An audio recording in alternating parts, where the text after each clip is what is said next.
Friday, Junior. I hope people can hear me. We're gonna try something different. I'm trying to block out some of the background sound, but happy Friday, Junior. It's Thursday, April 20th. Friends, how are we all doing today? So, everyone, good afternoon. We have, is it afternoon? Yes, it is. We have Dr. Loredana joining us. Hello, friends. We're talking all about gut health today because we need to talk about it. We have to. Are you prioritizing it? So, let me see if I can get Dr. Loredana here to join us. I never, I always forget sometimes. This is how we do it. You should be hopping on shortly. If you have any questions, please make sure to just drop it below. We'll make sure we try to get to it. Can you hear me okay? I don't know if anyone can, I don't know. We'll see what happens when Dr. Loredana joins us. But hopefully you can hear me. I pray that you can hear me. Oh, there she is, Life Mods. Okay, Dr. Loredana, we'll have that one come on. I didn't know which one to invite. So let's do Life Mod. There we go.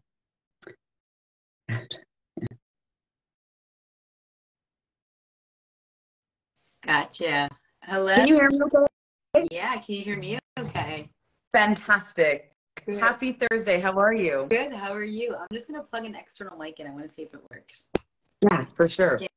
Can you hear me now? Sweet. Okay. Yes. This is going to yes. be way better.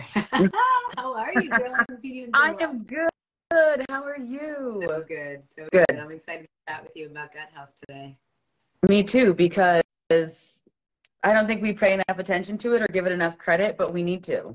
I shifted my whole entire practice to starting with gut health with everybody now. Yeah.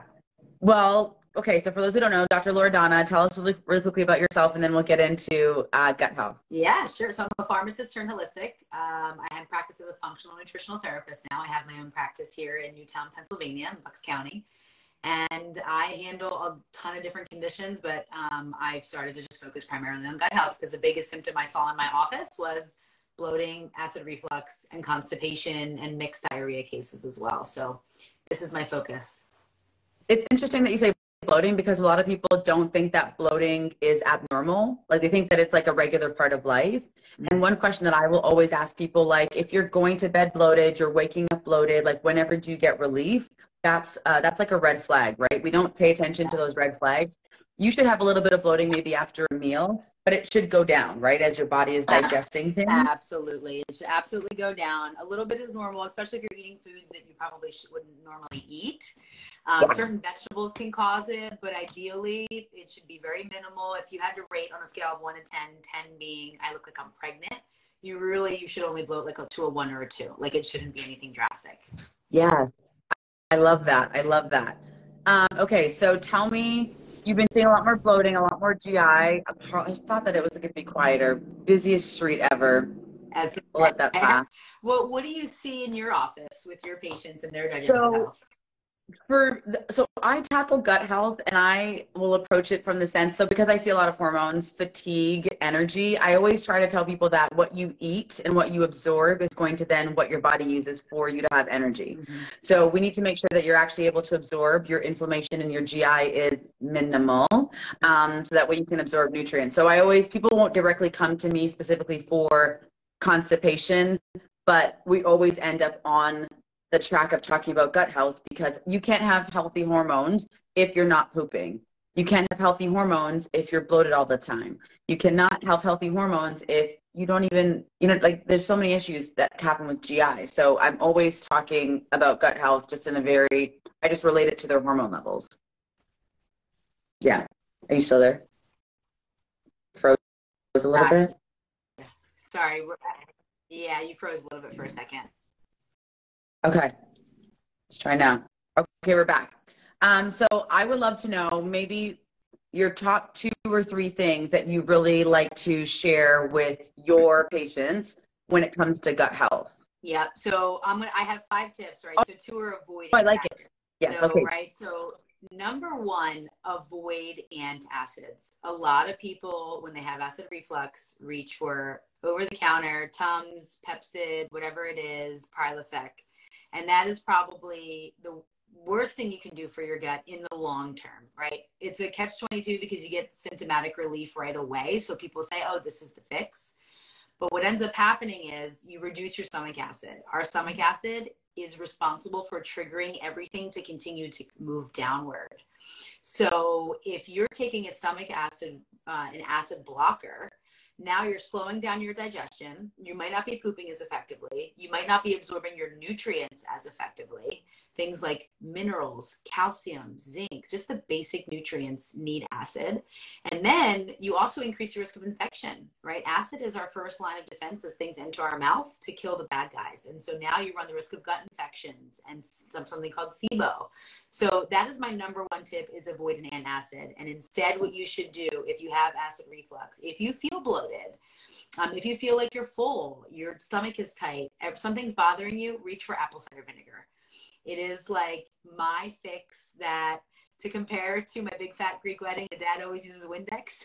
Yeah. My fix is apple cider vinegar. Because you're adding the acidity, you're pushing things downward, you're going to break down your food better.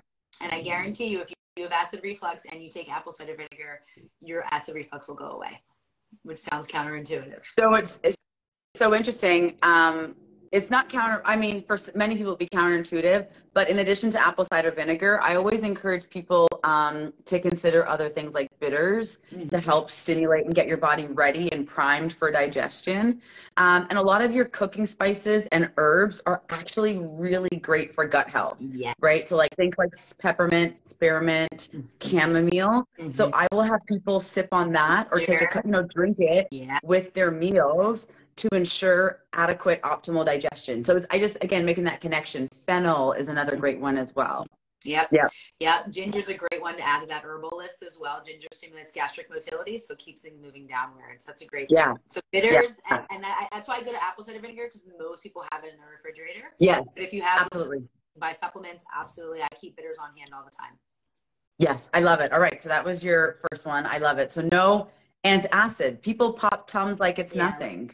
Like it's candy. So you go to apple cider vinegar instead, and then continue to do that. You can use it at every meal on an empty stomach. It's a great tool for nausea as well. So the way to use it would be 1 tablespoon in about 2 ounces of water. And then you don't want to drink a lot of water after that. So wait an hour before you consume any other liquids, because you want to keep the acidity there. Otherwise, you're going to dilute everything out. So that's number one. Number 2, avoid unnecessary antibiotics. So, and I want to expand on that. So antibiotics are going to kill all your good bacteria and the bad, and then we have an imbalance. But I want you to think about something else. There's other things in our lifestyle that act like antibiotics. First is tap water, right? So there's chlorine in tap water. That is going to kill some of the bacteria in your GI tract. The next is pesticides. That's another antibiotic, right? It literally kills bugs and things. And the final thing would be preservatives too have a way of preventing growth.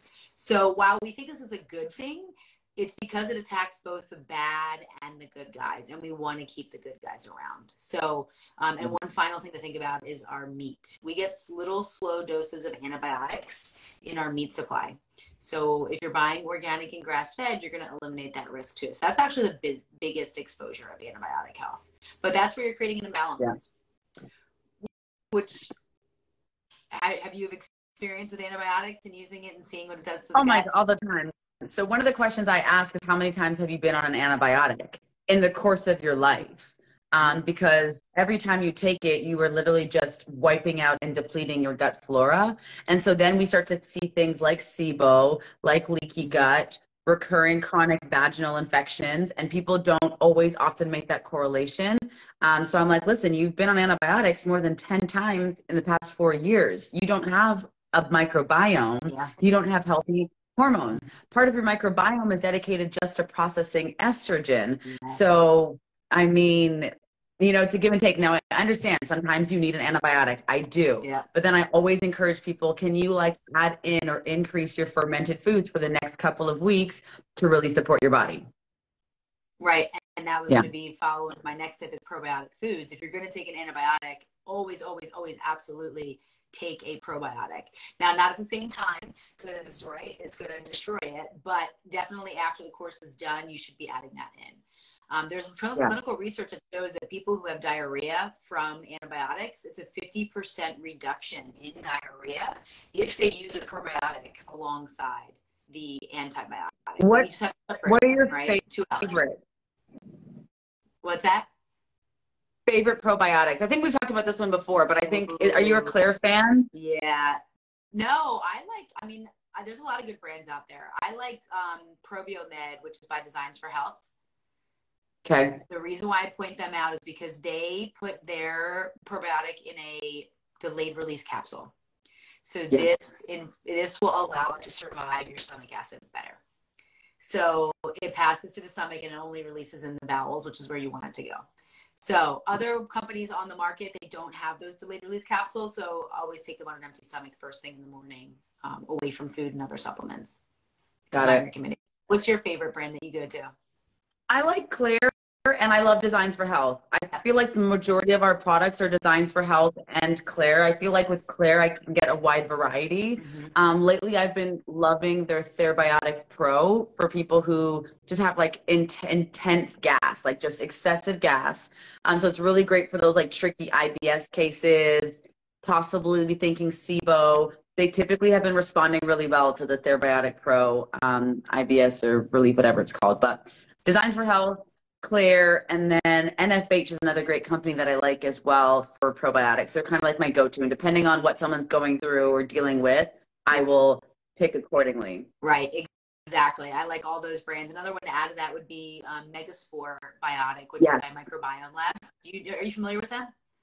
They're great. Spore-based biotics. Yeah, you can't get those in the pharmacy. You can only buy them online or through a practitioner. But the spore-based probiotics, I find that my patients tolerate better. They have less of a chance of a histamine reaction, and they still help with bloating and the gas and the constipation and all of that. So there's support there as well. I find that sometimes my patients, when I put them on the ProbioMeds or the lacto bifido strains, right, which is in the Therabiotics, is they have histamine reactions. They actually feel worse when they start a probiotic.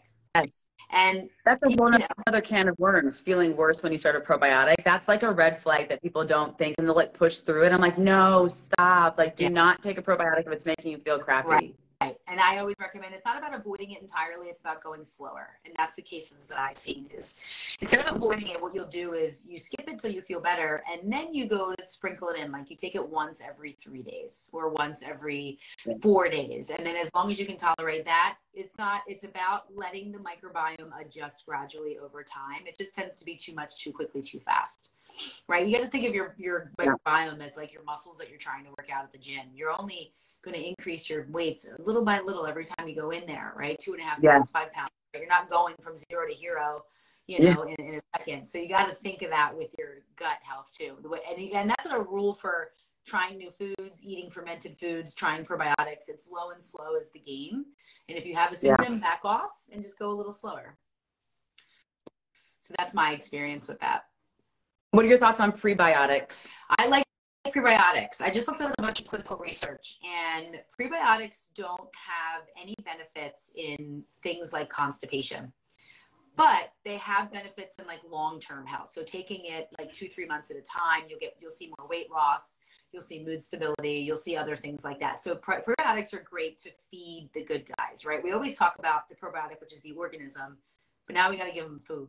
So I focus more in the beginning, especially with my constipation patients, is bulk forming fiber, which is more of the psyllium husk, the fiber con. That will bulk up the stool and help them poop more. The prebiotics don't necessarily make you poop more, but they support the growth of the good guys. So yes, did you use prebiotics in your office? Again, it's case by case, right? Like it's very tricky because I know that it can aggravate people who we don't know if they have SIBO or any kind of imbalance. So it can aggravate it, make it worse. So again, it's going to be case by case, whoever I'm working with. Yeah. Yeah. And so, sorry to interrupt for a second, but I agree with you. It can aggravate symptoms. So I don't start prebiotics in people. I'm working together for about 3 months, and I've got 2 probiotics on board first. So it's gradual into it. So that's why I start with the bulk forming first. It's better tolerated than the prebiotics. Makes sense. Makes sense. All right. Okay. So we've got antacids. We've talked about probiotics or antibiotics, which leads to probiotics. Number 3. Well, foods. You brought up fermented foods, right? So that's a way to get probiotics from our food. Yeah. And then we can get probiotics from our food as well, and fiber. So things like asparagus, onion, garlic, Jerusalem artichoke, which is also called a sunchoke. If you don't eat these things regularly, don't eat a whole plate at the first go around, Yeah. you know, a little bit, see how you do. I made this Right. mistake the other day. I haven't had asparagus in, I can't even tell you how long, months. And I ate it like 3 days in a row. And I was like, oh my God, what's going on with my gut? And it was just so much, so quick. And I wasn't eating just 1 or 2 strands. I was eating like anywhere from 8 to 10 at a time. Total, like hands of them. Yeah. Yeah. You know, so I was like, oh gosh, I haven't had this in a while. I got to slow down a little bit. Slow and So things steady, like slow that. and So steady. That's fermented what it foods is. are great. Yeah. What's your favorite fermented food? What do you go to? You know, that's a tough one. It's probably going to be yogurt. I'm a simpleton, Yeah. and I can tolerate some yogurt, like some companies, I can tolerate some of them. So I would say a good solid yogurt is probably going to be my go-to. Gotcha. I'm a big sauerkraut fan. I love my little sauerkrauts, Oh, you know what? Kimchi. I do like kimchi. which is That would probably be my other yeah. one. Yeah. I'm not a Yeah. big fan of like the kombuchas. They're okay. There's just not a lot of strains in there. You're not going to get a lot of benefit. And then you're also getting sugar. So I don't really Yeah. like kombucha. Yeah. I'm not a booch fan, but I know people that love the booch. Yeah. And I just struggle because I know that we have to have sugar in there for the bacteria strains to thrive. But when I look at it, like the trade-off for me, I just feel like you could do better with other food sources and save Yeah. yourself that. But Yeah. again, That's why I love the marketing, sauerkraut. people love So kombucha. So you can't find one yeah, you don't like at this. They have red cabbage, green cabbage, carrots. They'll put greens in there. They'll put seaweed. Like there's no excuse. Turmeric, ginger. There's a ton of different flavors out there now. So check it yeah, out. Always in the refrigerator section of the store. And again, low and slow. You're going to start with a tablespoon a day. Like that's it. And as you work up to it, maybe you'll go to 2 tablespoons per day. But that's just going to give you probiotics from your foods as yeah. opposed to just relying on pills. I love it. I love it. And I'm always a fan of, can we get it from our diet first for reaching for taking something else? Mm-hmm. Absolutely. And yes, you Yeah. can. And I think the more severe cases, people with a lot of digestive stuff, I think you do need to rely on some probiotic pills in the beginning Yeah. to kind of build up the good guys at first, and then you maintain with your diet. Yeah. I love it. I love it. Perfect. All right. What's our next tip number? We're on 4 now, I think. Yeah. Yeah. So now, so this is tip number 5. I have more. I got 5. tricks for Yes. days. Next is reducing stress. Okay. So this is like the blanket term that everybody talks about, right? Like, okay, we know about stress. How do we reduce it? But like, honestly, like I want you all to sit down right now and think about your body and just kind of focus on your body for a second. Do you feel like your shoulders are up and by your ears? Is your chest feeling a little tight? Are you shaking your leg? Are you twirling a pen?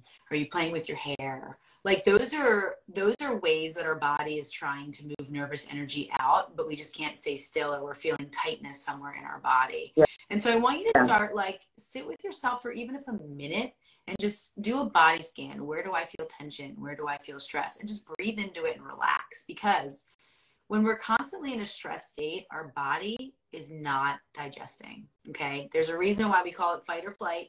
Is your stress response, fight or flight. And then you have your rest and digest. This is your relaxing symptom. So if you're constantly go, go, go, you're not going to be digesting your food. You're going to have malabsorption. You're going to have bloating, gas, constipation, or diarrhea. And that. So what do you do for stress relief? Like what's something that you feel really good with? I go to the gym. I need to move my body. Not even just the gym, but moving my body. So moving my body in some way, some shape, some form, going for a walk, even if I'm working from home, like walking around, taking a break, but I have to move my body. And I've learned that probably more recently over the past year, but like I get if I don't work out a couple days in a row, I'm like, why? I'm like tense. I'm tight. I'm wired, and it's not a pretty Khadijah. So for me, moving my body is paramount to how I keep and maintain my stress levels. Yeah. So yeah. I'm the same way. Like I walk a lot, and it's because when I walk, it makes me observe, oh wow, it's really cloudy today. I'm like looking at the flowers. Oh wow, that tree's blooming all of a sudden now. And I'm starting to just pay attention to present moment. I'm not in my brain. I'm not thinking about what I have to do the rest of the day.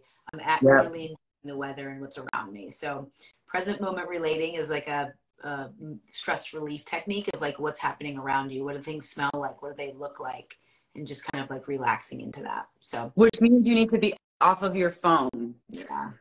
You cannot do those things if you're on it, right? Because again, I see people all the time going for walks and they're just like all this.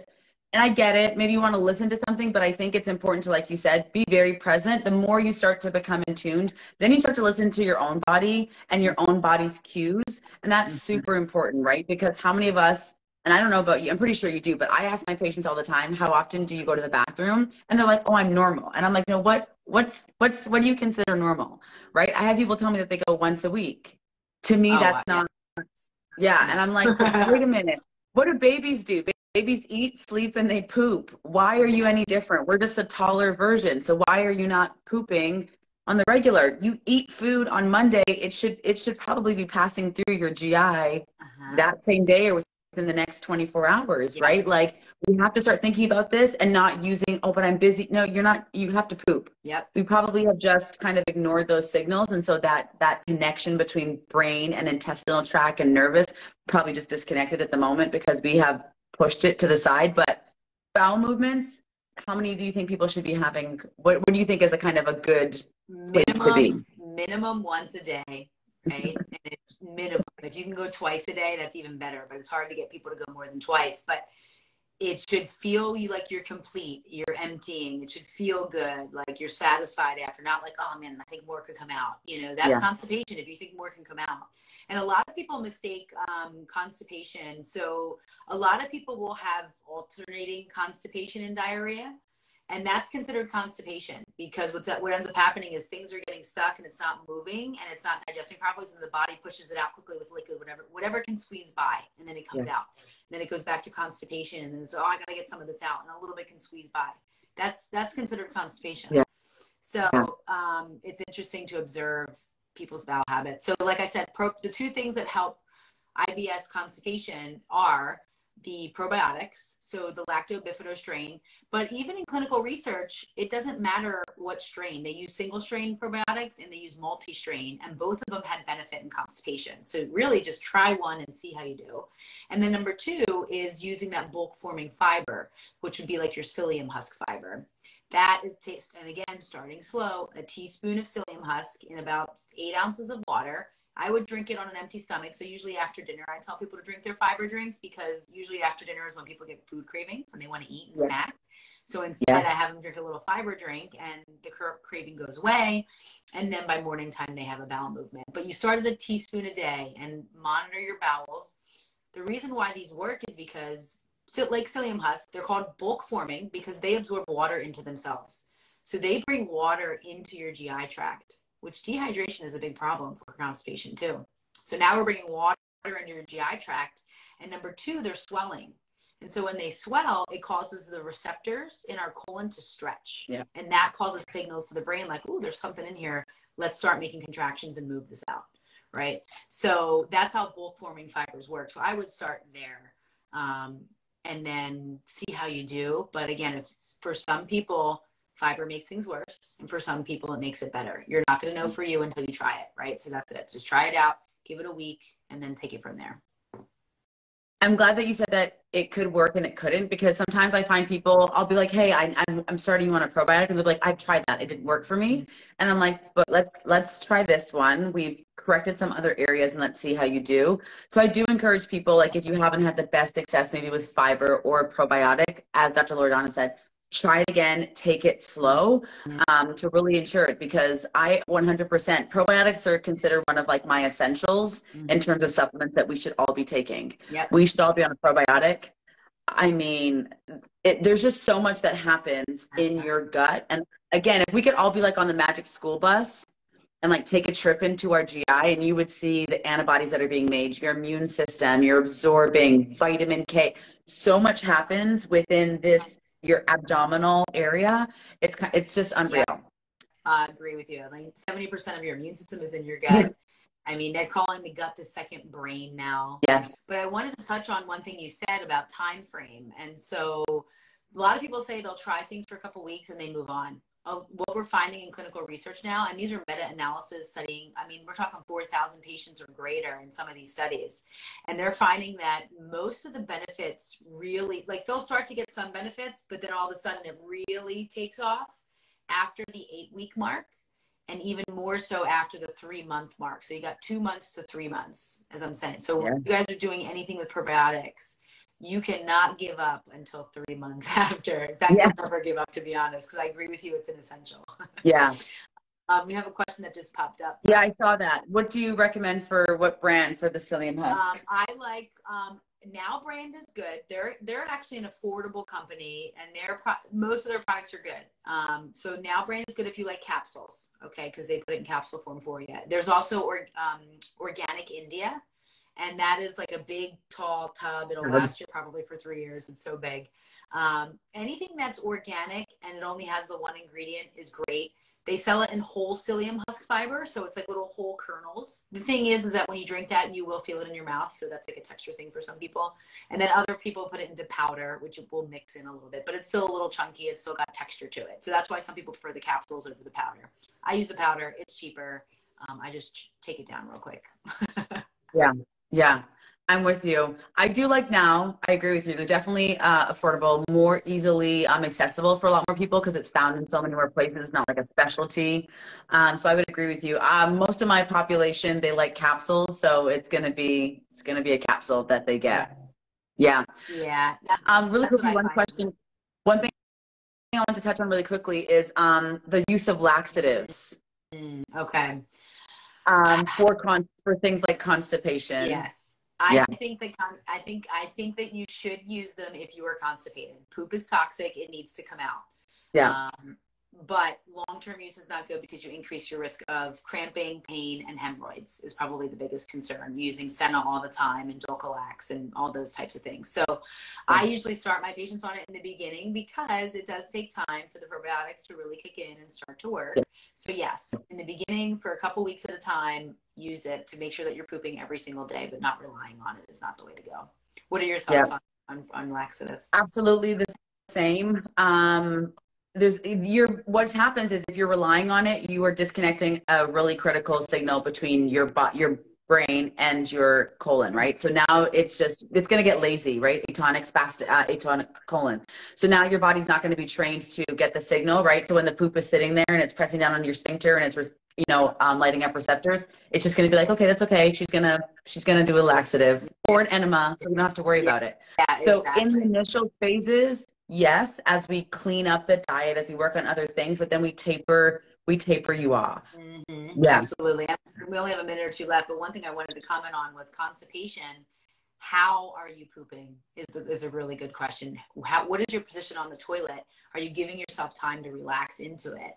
Right. The squatty potty is a thing. Bringing your knees above your hips is so important. If you don't have a squatty potty, use your trash can, use your toilet bowl brush, whatever's going to get your knees higher is all you need. You're going to lean forward a little bit, relax your belly so it really relaxes, and your poop the muscles pull out of your colon. There's 4 muscles in there, and that's going to help open the canal so that you can release a little bit easier. So that's a game changer. We have one in our house. We use it every morning. Yeah.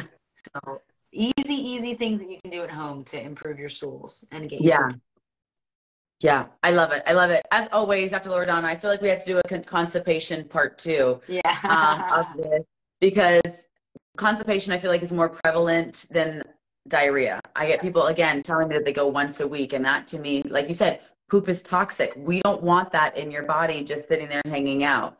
So let everyone know all your contact info. I will obviously take you in this one repost, and then we'll talk next time and everything else. Yeah, sounds good, guys. I got a lot more gut health tips. I just started a YouTube page, so it's LifeMod Solutions. This is LifeMod Solutions Instagram page, and you can find me on Facebook, same LifeMod Solutions, and it's lifemodsolutions.com. We just had one question pop in. Yeah, I saw that. When your poop floats versus sinks. When your poop floats, you're not digesting your fat. So think of oil and water. The oil rises to the top. The same thing's happening with your poop. Your poop's floating to the top. So it's a gallbladder liver issue, and you should take bile salts for that, and then work on correcting the underlying issue. Cool. Yeah. Awesome. Love it. Kat. Thank you. Thank you so much, Dr. Loredana. We'll be in touch. And thank you, everyone, for joining us today. We'll do another talk on constipation and poop because it's definitely a popular, trendy topic. It's taboo, but the more we talk about it, the less taboo it becomes. And it's important that you look in the toilet bowl, that you're not straining, and that you're having at least a bowel movement a day. All right. Thank you so much, Dr. Loredana. See you guys later. Bye. Bye.